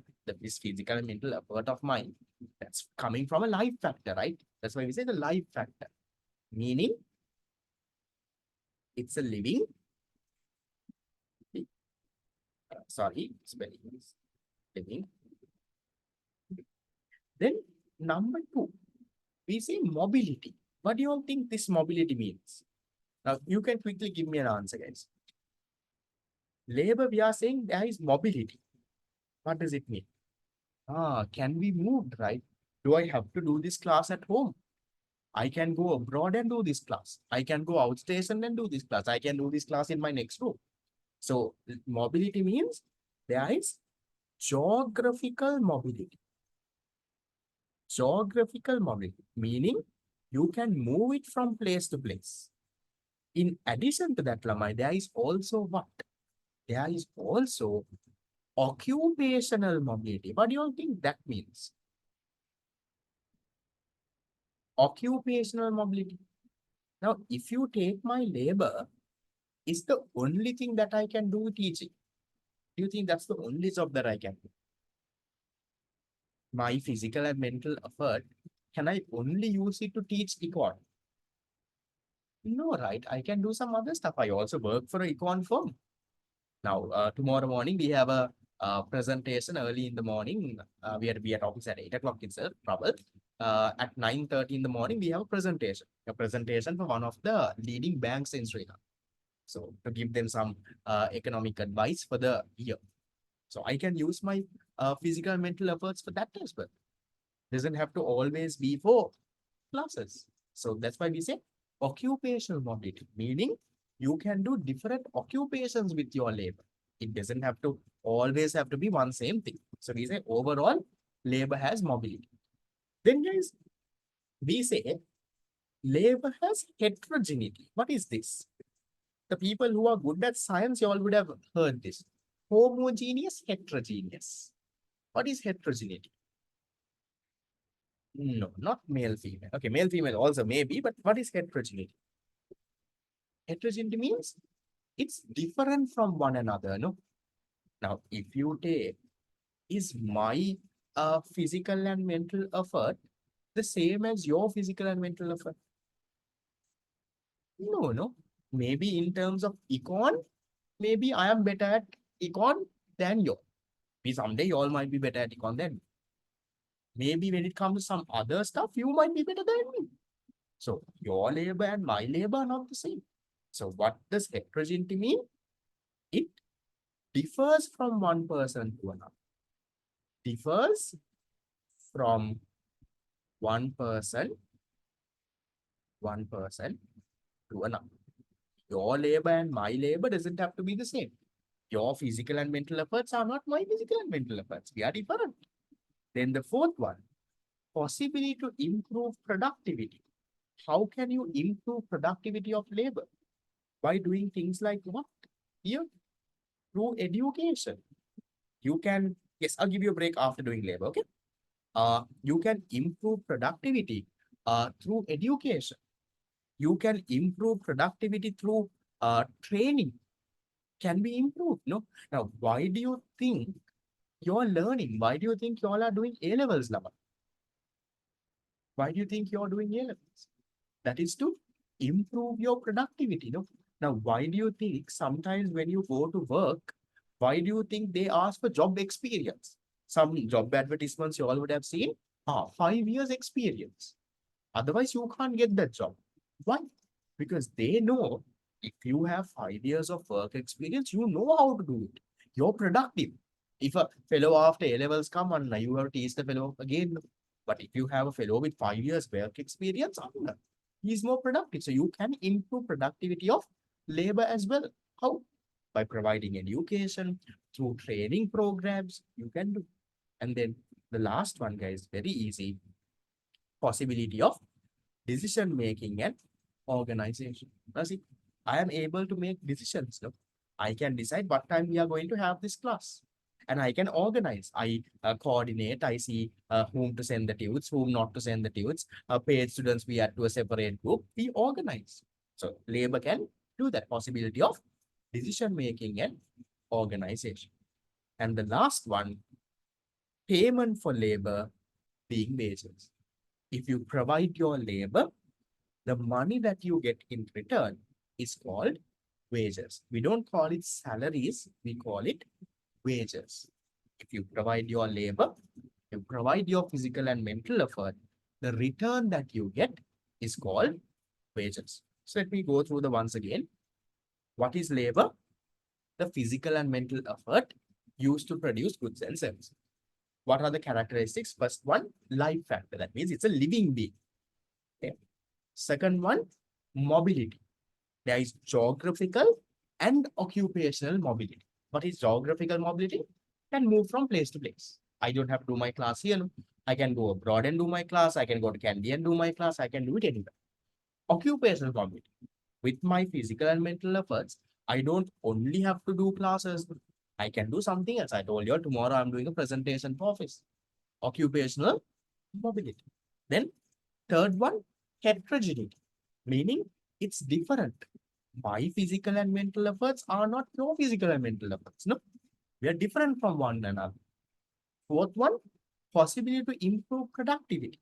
So how can you improve the productivity of labor? How can you make sure that one person is contributing more? By giving what? By educating that person, by providing him some training. If you can do that, They are more productive. Now, for example, okay, you tell me, okay, let's say, okay, to teach econ, okay, there is a job that comes to teach econ. Who is more productive? Is it me or you? There is Arshad and there is you. Who might be more productive to teach econ? Let's say there's a job that comes to teach econ. I might be more productive. Why? Why do you think I'm more productive to teach econ? One reason, I have been teaching this for the last 5, 6 years. Can be one. I have more experience than you. Second, maybe, okay, I have a degree in econ as well. I have better education. I have a degree from the University of Colombo, a first class degree. I have one there. I can say, look here, you don't have that. I have a degree in econ as well. Education. So I have been doing classes so many times. Maybe I have the training to do it. So that's why I'm more productive than doing that class than you. That's why we say possible to improve productivity. How can now, if you all want to improve your productivity, what should you do? Maybe you should also get a econ degree. Maybe you should also be teaching so that you all will get some experience. So those kind of things will definitely have possibility to improve productivity. That's that. And then finally, you can make decisions and coordinate stuff. And the payment for labor is wages. Difference between wages and salaries, we'll talk about it later. Right. Then another small part is there over here, guys. The factors affecting the labor force. Labor force, we will study in unit number 11 and 12, right? Don't worry about it now. What is labor force?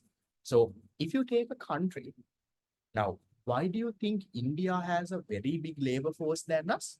Because they have a bigger population than us, no? That's why they have more labor than us. They have more labor than us because they have crazy population. So one factor that affects the labor force of a country is the size of the population and the age structure. Now, let's say Sri Lanka has 20 million people and all the 20 million are small children. Then will we have any labor? No. So it's the population plus they have to be in the proper age structure, maybe between 18 and 60 years. Then also the health. Now, let's say Sri Lanka has 20 million people and let's say everyone has got COVID and they are sick. Then do we have any labor? Is anyone able to provide their physical and mental effort? No. There's another wave of COVID going. No, any of you all get any of it? Hopefully not. I was sick at one point. I don't know if it was COVID, but there is another wave of COVID. Not very serious though. But now since we have got the injection and all, should be okay. But there is signs of it. Right? And then the level of education and skills. Now, just think, Lamai, let's say Sri Lanka has 20 million people. Everyone is healthy. But if no one has proper education or skill, can they work? Yeah, a population, 20 million people are there. Everyone is healthy also, strong people. But no one has proper education or skill. Can they get anything done? No. So all these factors affect the size of the labor force. What is the labor force? Again, don't worry too much now. Unit number 11 and 12, we will discuss the size of the population and the age structure, the health, the level of education and skills. All of this will affect the size of your labor force. Just have a basic guide. That's labor and that story there. Is that okay? Fine. Same.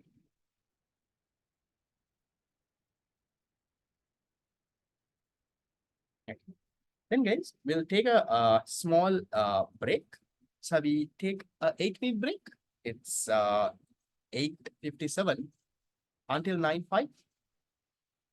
Labor force is the total amount of labor in a country. We'll talk about it later. Okay. We'll take an 8-minute break. I'll go until around 9:30. I will be doing capital. We'll try to finish until page 14. If I can't finish, I will not rush it for lies and finish. We will take in the next class.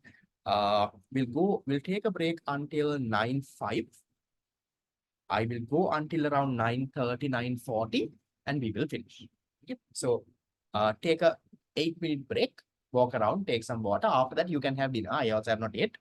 Walk around and come.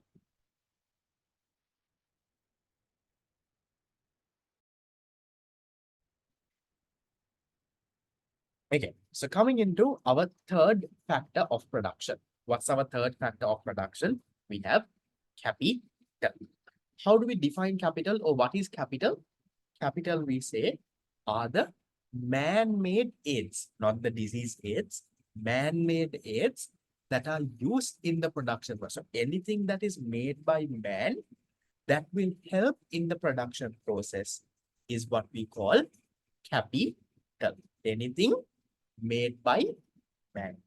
Anything gifted by nature, land. Learned earlier.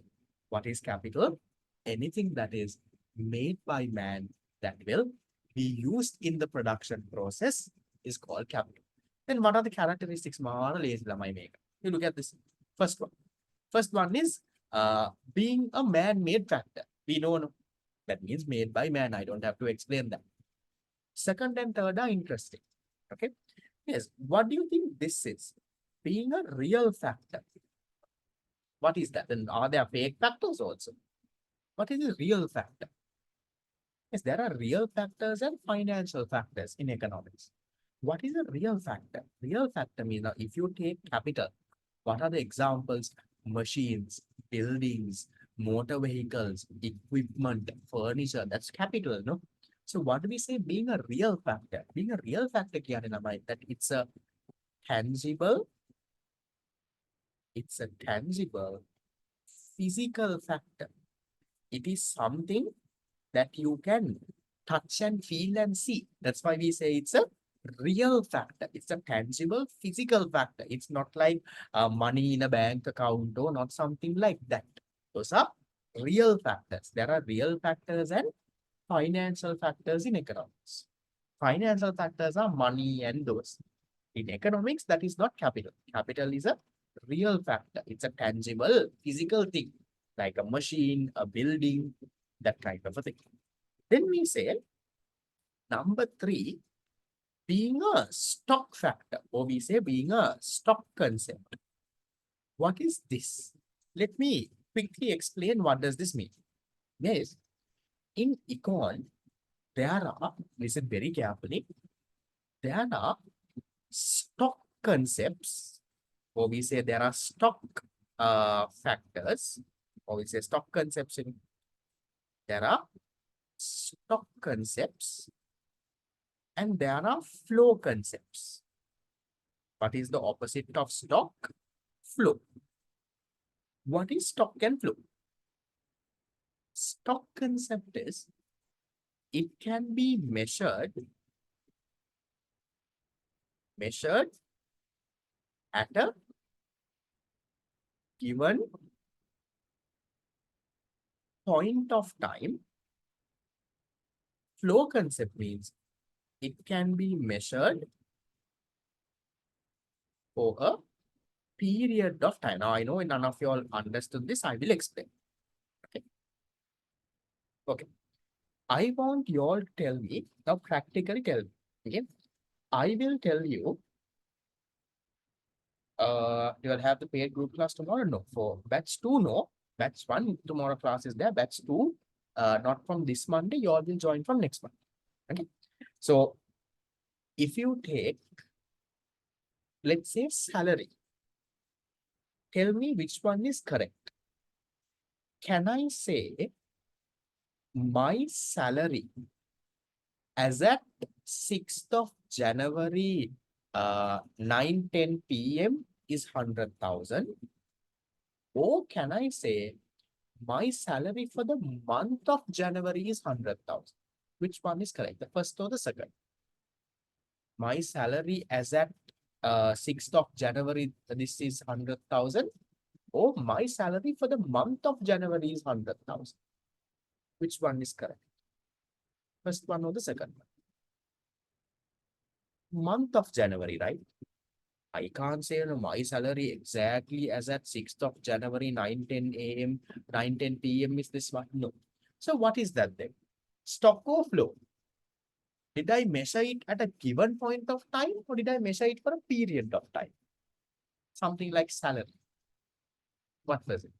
It was a flow concept. No, I said what? I told you all my salary for the month of January was 100,000.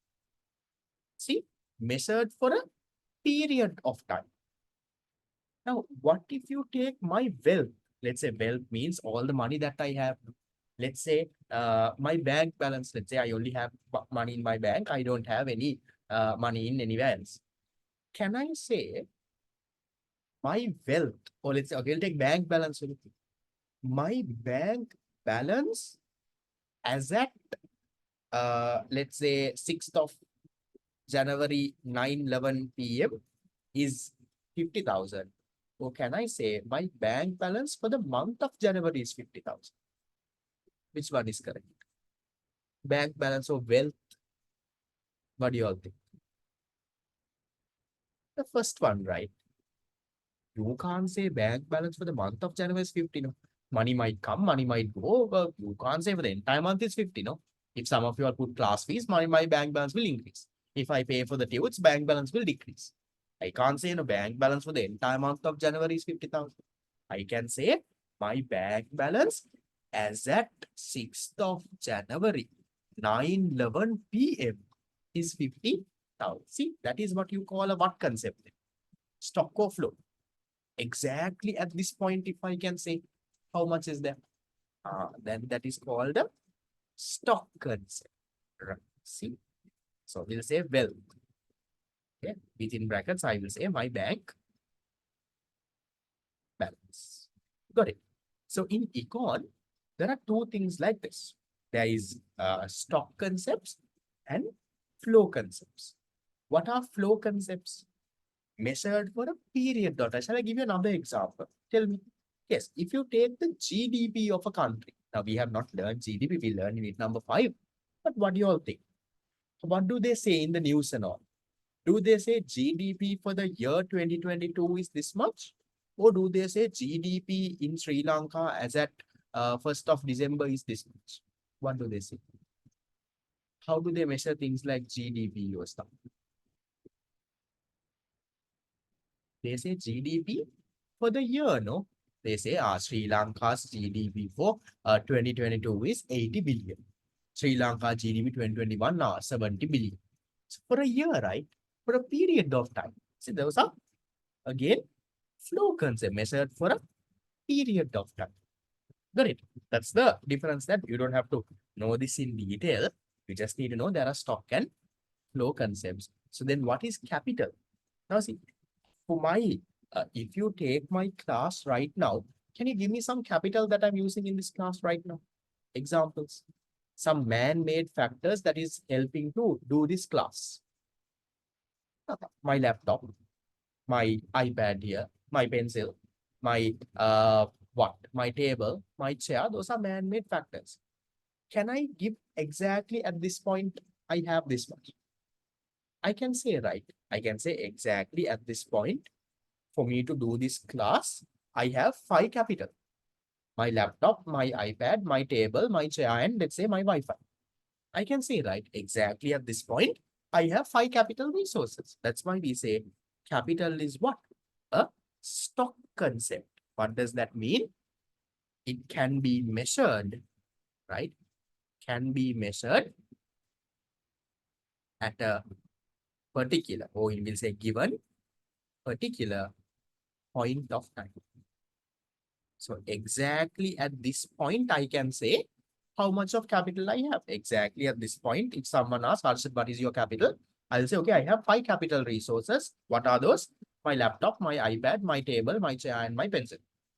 I can exactly say, right? That's why we say capital is a stock factor, or we say it's a stock concept. So what is the opposite of a stock concept? That is a flow concept. You can just make a small note in a sticky note and keep. Those are just for your additional knowledge. In your paper, they will not ask you to like a big question. Very unlikely. They can, but unlikely to ask something like differentiate between stock and flow concept. No.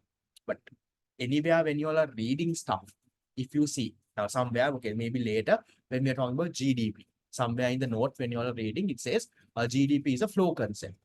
Then you should know flow means measured for a period of time. That is what it means. So you need to have that. Then another one, guys, is possibility to use in production again and again. Now, if you take now my laptop, now right now I moved to a new laptop. You know, I'm doing my class right now in a new laptop, but the laptop that I had was the laptop that I collected and bought after A-levels. Surprising or not, I don't know if you all will believe, I didn't have a laptop when I was doing A-levels. When I was doing A-levels, I had a phone, but no laptop. And so we were not, not that I also come from very rich family also, right? I didn't have a laptop. After A-levels, I got a job. I started working, and then I worked for around 3-4 months. I collected every amount that they gave as salary. I collected. I was very little I spent for the bus and food and all of that. I collected as much. After around 4-5 months, I collected around 70,000. And I remember I took a loan from a friend of another 15,000 and I bought a laptop for 80,000. This was in 20, I think the beginning of 2018. I did A-levels in 2017. Right after A-levels, I started working. And then, somewhere around February 2018, I bought a laptop. That laptop is still there. It's still working. Nothing is wrong with that. So that was the laptop that I used from 2018 all the way. Even today, I used it all the way until now. I still use that laptop. So what does that mean? It's possible to use it again and again. Just because I do one class, my laptop doesn't go away. It goes again and again. My island rank, I was the 49th in the island. Okay. So you can use it over and over again. That's why we say that possibility to use in production again and again. It doesn't get used up once, no? Even if you take my table, even if you take my iPad here in my chair, every time I do a class, I sit on this chair. Every time I do my class, I sit on this chair. You can use it over and over again. But Lamai, even though you can use it over and over again, will the value of my laptop be the same? Value or even the performance of it? Do you think over the 5 years, when I bought it first and the performance of it now, do you think it's the same? Yes, I can use again and again, no problem. No, right? This value and performance falls. What is that called? We learn that in your learning accounting, or that's called what? With time, what happens to this? With time, these capital starts to get depreciated, no? Now, if you take my laptop, when I bought, battery life is very good. Now, my old laptop, if I don't even plug into the electricity, it will get off. Battery life is very bad. There is almost no battery life. It's not a laptop, it's like a desktop now. I have to connect to the charger and keep always. Even remember, if there is even a small 1 or 2 second power cut, finished. My laptop will off. So it depreciates. That's why we say number 5, possibility to depreciate. What does that mean, Lamai? That means the value of capital falls with time. So when you keep on using it again and again and again and again, value of it starts to come down. And finally, we say the return for capital is interest. What does that mean? If you give capital as a factor of production. Now, let's say, Lamai, let's say my laptop breaks. My laptop breaks, and I ask one of you all, Lamai, can you all give me a laptop for this week to do a class? So I'll say, okay, sir, I will give you my laptop. And I will say, okay, right, in return for this, I will give you 5,000 rupees for the week. At the end of the week, I will give you the laptop and the 5,000 rupees back. I was saying, okay, sir, right, no problem. You take the laptop. So what is that 5,000 called? That is called interest. Now see, in our day-to-day language, that is not interest. In our day-to-day language, when you say interest, what do you remember? You put money in the bank, you get interest. That is what interest is in our day-to-day language. Now in econ here, that is not interest. In econ, when that is also in that's different part. But return for capital is interest, that is not your bank interest. That is, if you give capital as a factor of, let's say I have a building. Okay, let's say I have a big building. I own a building in Columbus. I gave that building to, let's say, some company. Let's say I gave that building to John Keels to build a apartment.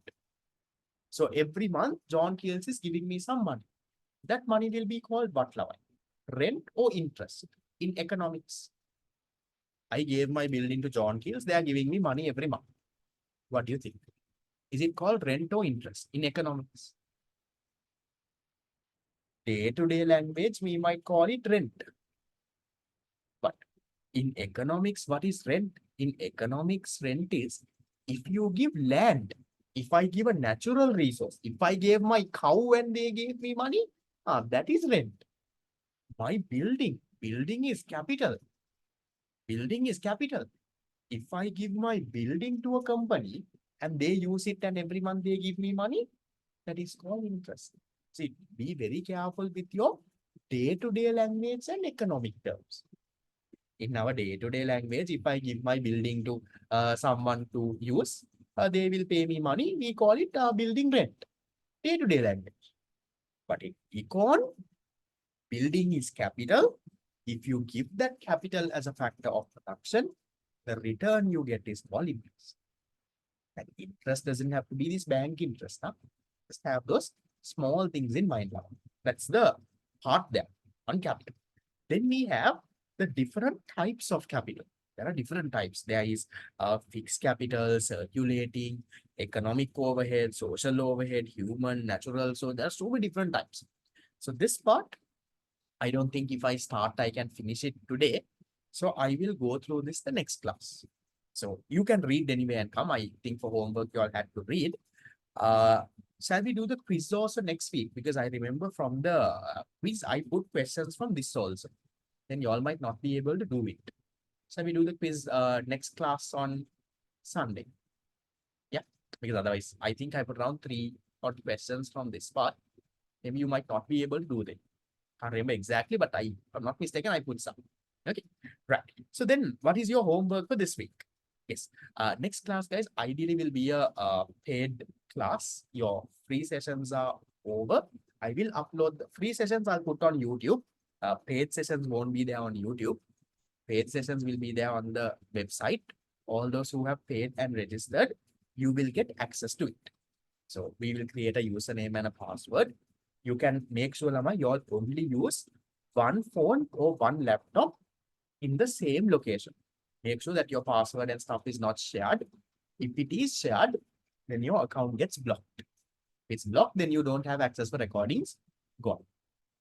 As long as you use one phone, one laptop in the same location, you can watch any recording unlimited times until A levels. That I will guarantee. That is the biggest benefit, I will say, of this class. So when your term exam is nearing, when your A levels are nearing, if you want, you can come back and watch. Okay. So with that, we will, if you're traveling, just let me know. If it is 1 or 2 times we monitor, but it's okay. But if usually if the same account is used in a lot of different locations, different devices, then it gets blocked. If it's your same phone, same laptop, you're traveling, same. But if it is like, let's say 10, you won't have 10 different or 3 different phones or laptops.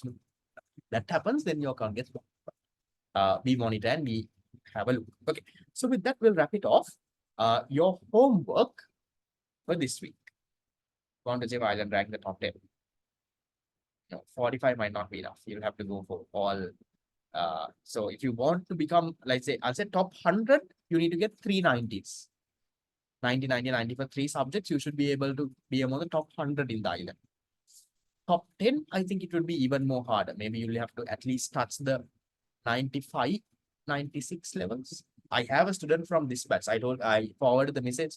I think he is really good at econ. I don't know how he is with the other subjects. If he's equally good in the now, because your island rank, again, not only econ. For econ, I bought that fellow at a really good level. He's so good at econ. He's at a level that he can teach me econ right now. I think he said the paper was also easy. If he has not done like a careless mistake or some stuff, econ, he should be completely fine. Maybe if he does business and I don't know what his other subjects are, If he does the other two subjects also well enough, I think he should have a good island rank. Probably should be among the top 100 in the island. And again, like I said, guys, island ranks, the first and the 100th are almost equally the same.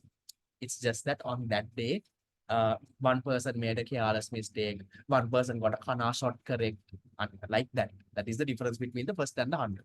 So even if you are among the top 100 in the island, you will be equally as good as the island first.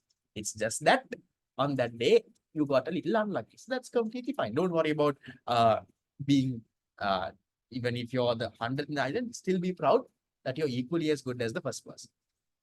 On that day, for that, one kana shot went wrong, or you made a small careless mistake in a calculation. Maybe that is what happened. Like, so, and I'm still telling you all of you all definitely have the potential to go there. Believe in yourself.